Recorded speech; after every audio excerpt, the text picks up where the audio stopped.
The Porsche crest commands one of the highest profit margins in automotive history. More than 5 billion euros in a single year from a single badge. Then, that number fell to roughly 90 million, a 98% collapse.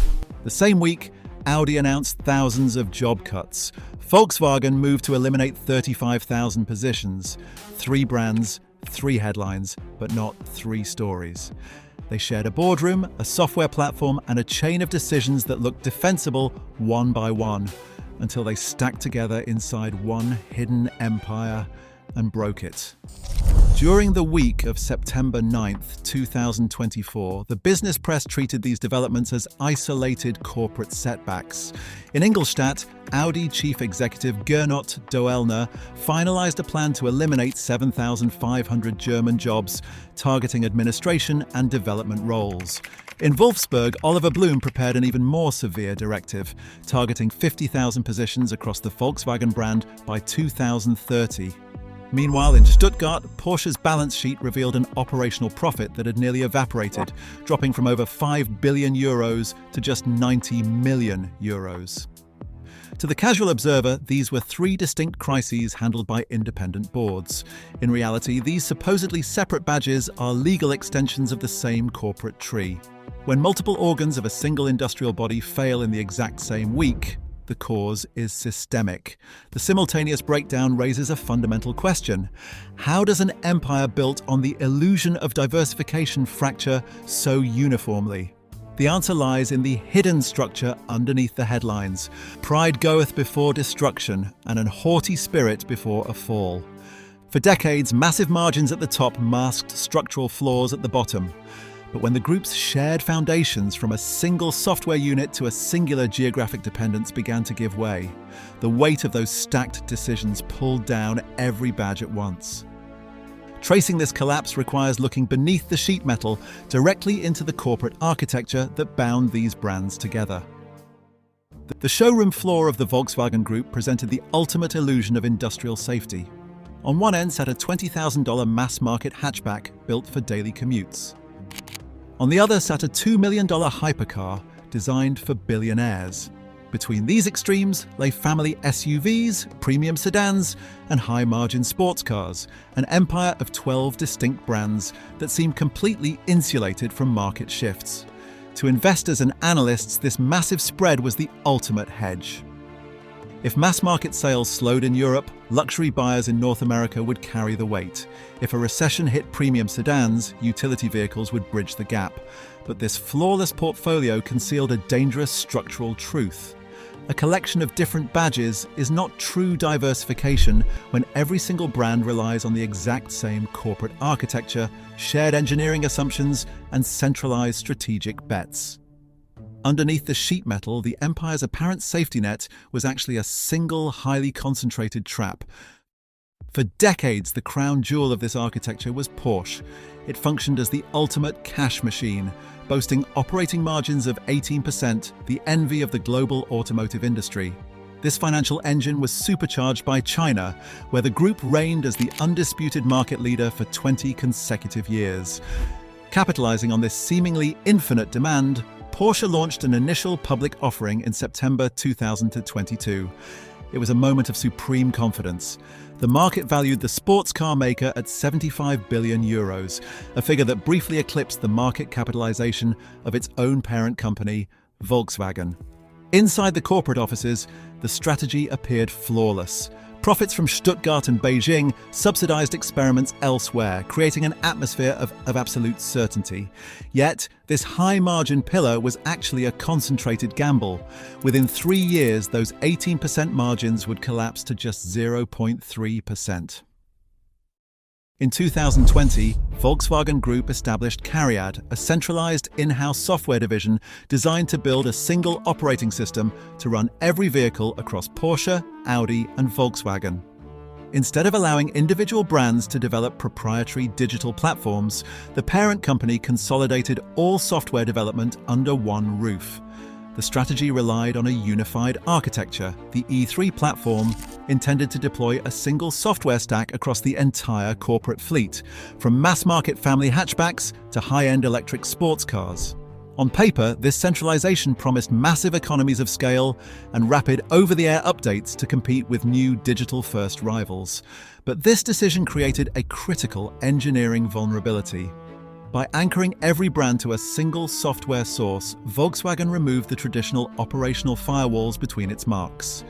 If the centralized unit fell behind schedule, the delay would not hit just one model. It would freeze vehicle launches across multiple brands at the exact same time. The next generation of premium electric vehicles designed to fund the group's transition, including the Porsche Macan EV and the Audi Q6 e-tron, now shared the exact same structural dependency. A bottleneck in a software lab in Wolfsburg would instantly paralyze the physical assembly lines in Ingolstadt and Stuttgart. When Cariad's E3 1.2 software platform fell 16 to 18 weeks behind schedule, the impact was not an abstract delay of code in a Wolfsburg server room. It was a physical logjam of premium metal on assembly lines. Porsche's strategic electric savior, the Macan electric vehicle, stood mechanically complete but entirely frozen. Without its proprietary operating systems running, the vehicles could not leave the factory gates, delaying the launch past 2025 and vaporizing billions in projected revenue. The contagion immediately cascaded. Audi's flagship electric vehicle, the Q6 e-tron, relied on the exact same software stack and suffered the exact same stall, leaving showrooms empty. Even Bentley, operating at the absolute peak of the luxury market with bespoke craftsmanship, found its next-generation programs dragged down into the same stalled software family, unable to escape the centralized gravity of the parent group. This was the structural trap in action. By dismantling the traditional operational firewalls between its marques and forcing them onto a shared architecture, the group ensured that a single engineering bottleneck would paralyze every brand at once. The ancient wisdom of Luke chapter 14 verse 28 asks who would build a tower without first counting the cost to see if they can finish it. The group had built a massive digital tower on a single fragile foundation, and this software bottleneck was only the first shared bet to fail. The safety net that once caught every executive miscalculation lay in Beijing. For 2 decades, China quietly subsidized the group's mistakes elsewhere, generating massive cash flows that allowed Wolfsburg to ignore its growing inefficiencies. But the market the group once leaned on most had become the place where it was losing ground. The disruption was driven by a brutal mismatch in execution speed. German engineering historically relied on a deliberate 4 to 5 year development cycle. Chinese competitors like BYD, Geely and Xpeng collapsed that timeline entirely, deploying new vehicles in just 2 years. This faster iteration broke the old German cadence, leaving European product planners stranded in their own multi-year approval loops. A smartphone company whose first car broke sales records underlined how new the threat structure had become.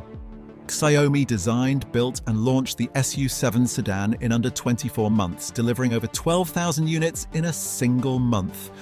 In stark contrast, one premium German electric SUV managed fewer than 50 registrations across the entire country in 2 months. The market simply refused to pay a legacy premium for outdated software. By the time German engineers finalized a physical platform, the Chinese market had already moved through 2 complete generations of digital technology. The cushion was gone. One market had quietly subsidized mistakes elsewhere until it no longer could.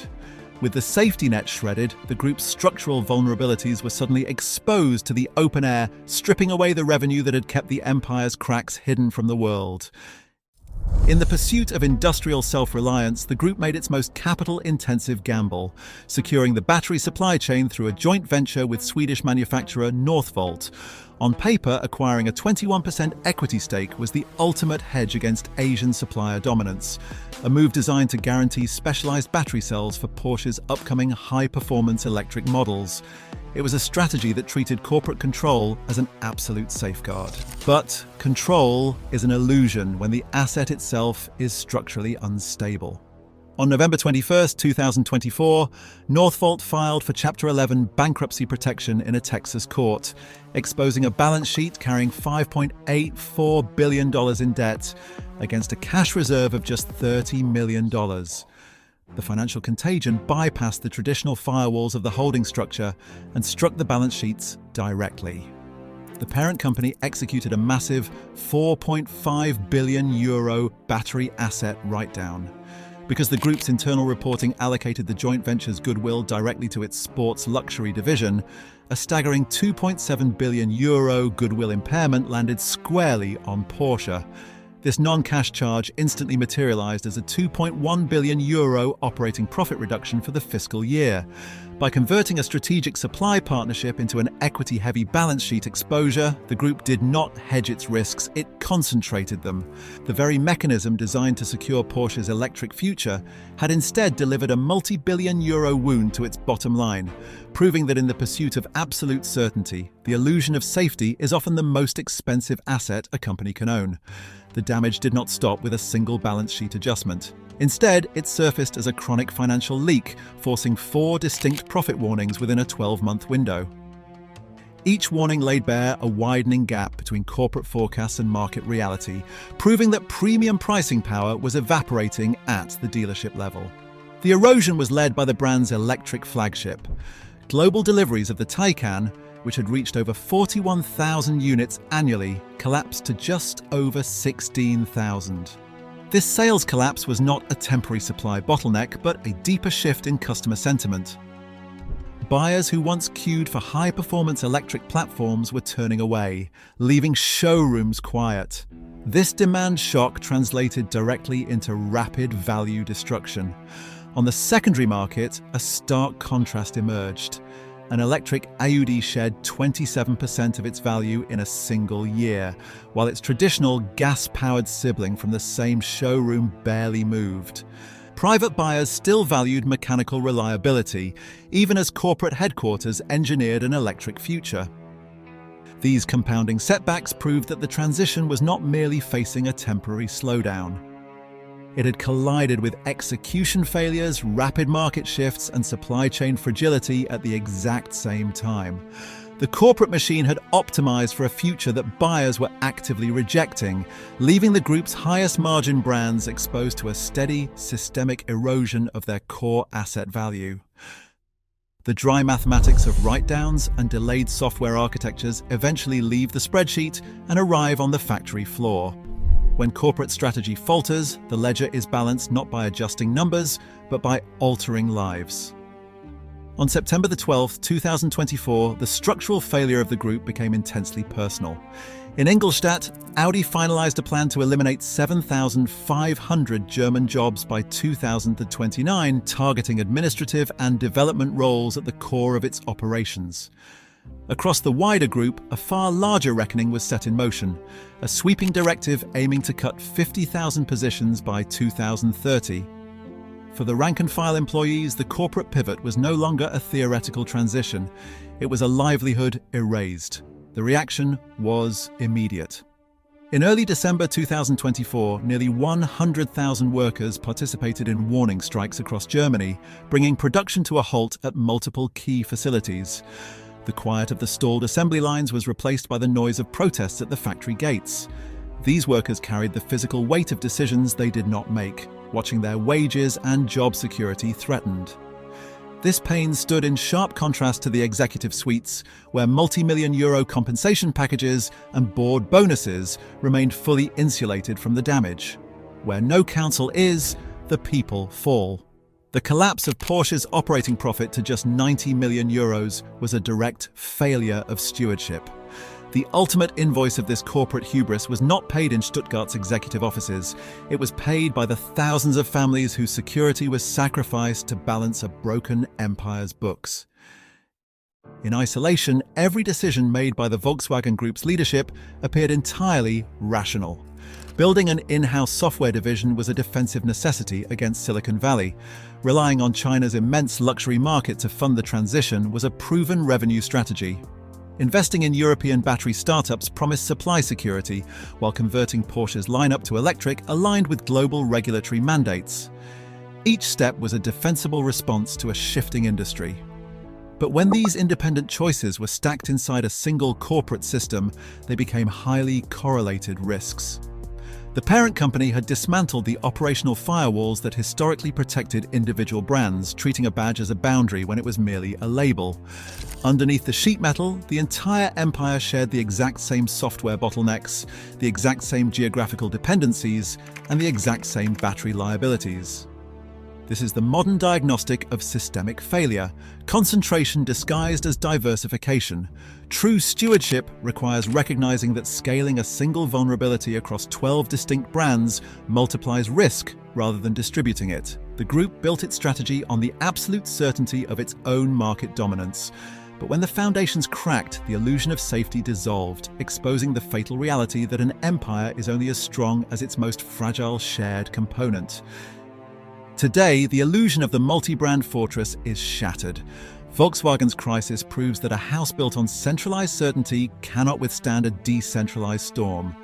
For an empire that mistook scale for stability, the collapse of its crown jewel is a final warning.